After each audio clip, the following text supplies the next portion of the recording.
ఇవాళ నోబెల్ శాంతి బహుమతి ప్రకటన మరి కాసేపట్లో ఉండబోతోంది. సో ట్రంప్ పదే పదే చెప్తూ ఉన్నారు కదా, భారత్ పాకిస్తాన్ యుద్ధంతో సహా మరో 7 యుద్ధాలని కూడా ఆపేశాను అని చెప్పి.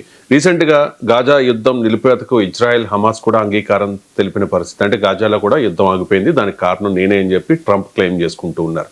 ఇంతకీ ట్రంప్ కు నోబెల్ పీస్ ప్రైజ్ వస్తుందా లేదా? అంటే ఈరోజు మరికొద్ది గంటల్లో ఈ నోబెల్ పీస్ ప్రైజ్ అనౌన్స్ చేస్తారు. నాకు తెలిసినంత వరకు నోబెల్ పీస్ ప్రైజెస్కు నామినేషన్స్ రావాలి. అది జనవరి లోపే రావాలి. అంటే ప్రెసిడెంట్గా ట్రంప్ ఎలక్ట్ అయింది నవంబర్లో, ఎలక్ట్ అయిన ఫస్ట్ వీక్లో ఆయన ప్రమాణ స్వీకారం చేసింది జనవరి 20లో ప్రమాణ స్వీకారం చేశాడు. అంటే ట్రంప్ ప్రమాణ స్వీకారం చేసే నాటికే నోబెల్ బహుమతికి నామినేషన్ల ప్రక్రియ పూర్తయింది. నోబెల్ కమిటీ చాలా స్ట్రిక్ట్గా రూల్స్కు కట్టుబడి ఉంటుందని పేరు. అందువల్ల ట్రంప్ కోసం సెపరేట్గా మినహాయింపు ఇవ్వటానికి ట్రంప్ ప్రభుత్వ శాఖ కాదది. సో డోజ్ కాదు, డిపార్ట్మెంట్ ఆఫ్ గవర్నమెంట్ ఎఫిషియన్సీ కాదు. ట్రంప్ ఎట్లా చెప్తాడు జరగటానికి, అది దట్ ఇస్ సెపరేట్ వ్యవస్థ. సో అందువల్ల నోబెల్ కమిటీకి మొదటి నుంచి కూడా కొన్ని నియమ నిబంధనలకు కట్టుబడి ఉంటుంది. అందువల్ల ట్రంప్ కొరకు లేటెస్ట్గా నిన్నటి వరకు కూడా పరిగణలోకి తీసుకొని నిన్నటి వరకు కూడా జరిగిన కృషిని పరిగణలోకి తీసుకొని ఇవాళ అనౌన్స్ చేయరు కదా. అందువల్ల 2025 నోబెల్ పీస్ ప్రైజ్కు Donald Trump I don't think you will eligible. ఒకవేళ జరిగితే ఇట్స్ ఎ వెరీ బిగ్ మిరాకిలే కాదు, బహుశా ట్రంప్ ప్రభావము ఇన్ఫ్లుయెన్స్తో జరిగినట్టే తప్ప అది నేరుగా దానంతరం అదే నేచురల్గా వచ్చినట్టు కాదు. ఇక రెండవది, నోబెల్ పీస్ ప్రైజ్ మనం కనుక చూస్తే ఎపిసోడల్ యాక్టివిటీ వల్ల నోబెల్ ప్రైజ్లు రావు. అంటే నేను గోపాలన ఇచ్చేసాను. Sustained and long term global పీస్కు కంట్రిబ్యూట్ చేసిన వారికి నోబెల్ పీస్ ప్రైజ్ వస్తుంది.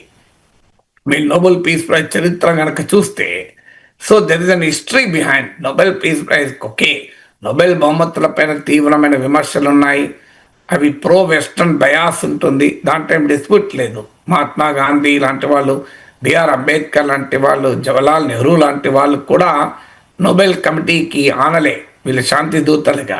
కంట్రీ డిలైట్ బఫేలో మిల్క్ స్టార్ట్ చేసాము. ఫస్ట్ పిల్లలకి ఇచ్చినప్పుడు కానీ, మేము పెరుగు తిన్నప్పుడు కానీ, మేము చిన్నప్పుడు తిన్న ఓల్డెన్ డేస్ గుర్తొచ్చాయి మాకు. మీగడ కూడా పాలు కాచాక మీగడ బాగా రావడం, అప్పుడు మా చిన్ననాటి రోజులు గుర్తొచ్చాయి అన్నమాట. మీకు మార్టిన్ లూథర్ కింగ్ నుంచి మొదలుకొని నెల్సన్ మండేలా వరకు గాంధీజీ మహాత్ముని బోధనల చేత ఇన్స్పైర్ అయిపోయి పెద్ద పోరాటాలకు నాయకత్వం వహించారు.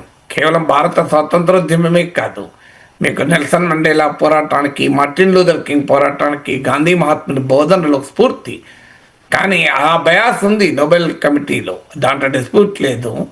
కానీ బట్ స్టిల్ నోబెల్ శాంతి బహుమతిలో ఒక సస్టైన్డ్ అండ్ లాంగ్ టర్మ్ పీస్కు కంట్రిబ్యూట్ కావాలి. ఇప్పుడు ట్రంప్ చేసింది సస్టైన్డ్ అండ్ లాంగ్ టర్మ్ పీస్కి ఎక్కడ కంట్రిబ్యూట్ చేశారు?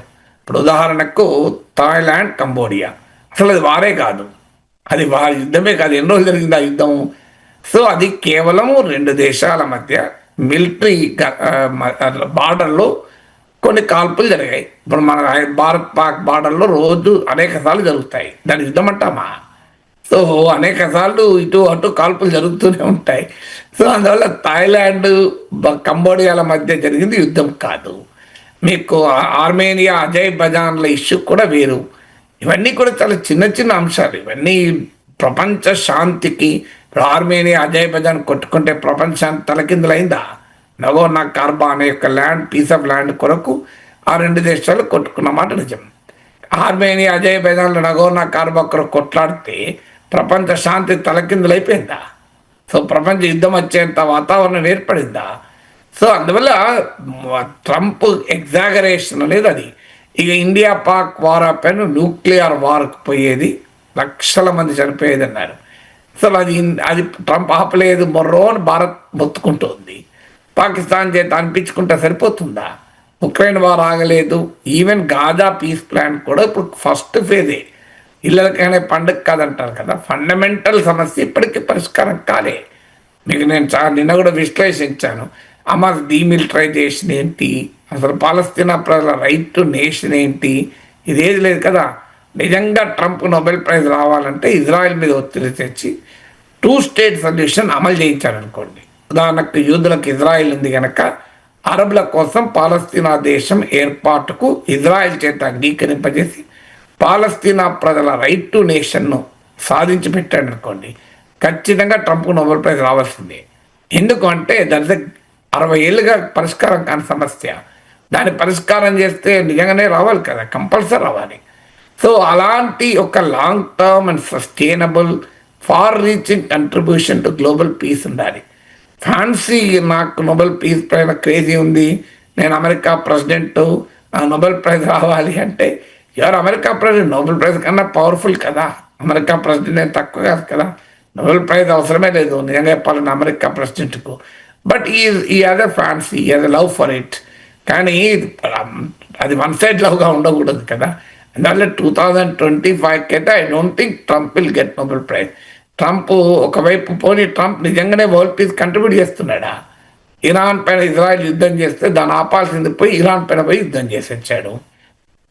గ్రీన్లాండ్ నుంచి డెన్మార్క్ నుంచి గ్రీన్లాండ్ కావాలంటాడు. ఆఫ్ఘనిస్తాన్ నుంచి బాగ్రామ్ ఎయిర్ బేస్ కావాలంటున్నాడు. ఉక్రెయిన్కు కొత్తగా ఇంటెలిజెన్స్ ఆయుధాలు ఇచ్చి డీప్ ఇన్సైడ్ రష్యా కొట్టు, మాస్కోను కొట్టగలవా అని చెప్తున్నాడు. సో ఎక్కడ యుద్ధాలు ఆపాడు, ఏ యుద్ధాలు ఆపాడు? ఇవన్నీ ఉక్రెయిన్ వార్ ఇంకా తీవ్రతరం కావడానికి రెడీ అవుతున్నాడు. గాజా పీస్ ప్లాన్ ఇప్పటికీ ఇజ్రాయెల్ అంగీకరించడం లేదు.